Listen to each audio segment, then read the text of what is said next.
The First Coast's most accurate forecast from the First Coast News Weather Team, certified by Weather Rate, sponsored by AC Designs. All right, let's start off with a look here at our local beach on the First Coast. Jack's Beach Pier right there. Nice little breeze on shore, 56 degrees. Now, this is noteworthy. The dew point is at 39 right now, so it is relatively dry. And this just is kind of leading into how cold I am expecting it to through tonight, just because we have that northerly breeze, drier air. Mercury is definitely going to be dropping off as we go ahead through tonight and after sunset. Look off towards our north, though, definitely even chillier across parts of like Chicago over towards Pittsburgh into the 20s. We're at 55 right now. We did have a beautiful sunrise, but this does show you kind of those clear air we are seeing across the First Coast here. So let's look at the next 12 hours. 61 degrees about for our high. But after sunset, as I mentioned, it is going to fall right off. That does include the weather for the TextLayer Gator Bowl out here with that kickoff at 8 o'clock. I expect temperatures into the 40s. We could even get into the lower 40s. And let's say you plan on having a late evening here.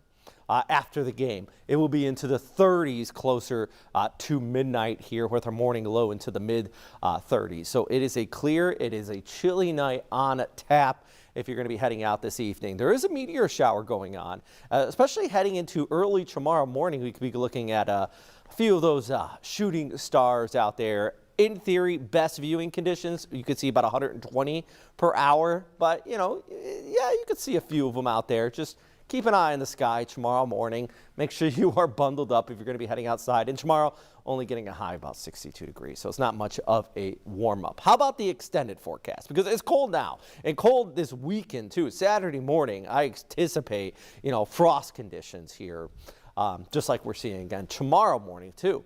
But in the extended forecast, we're talking about mid to late next week.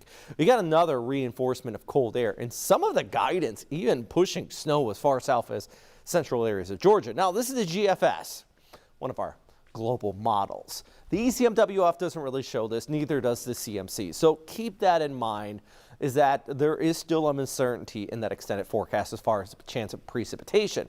Nothing is showing snow on the First Coast at this time.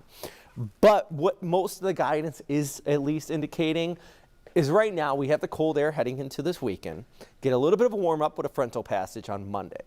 But then behind that, some even more cold air is going to be spilling in. And we're talking about, you know, by next Wednesday, it's about 30, but maybe in the next Thursday and the Friday, we could be looking at lows dropping down into the 20s across parts of the First Coast. So definitely even chillier air in that extended forecast. You want to continue to check back in at First Coast News in our app and also on FCN Plus.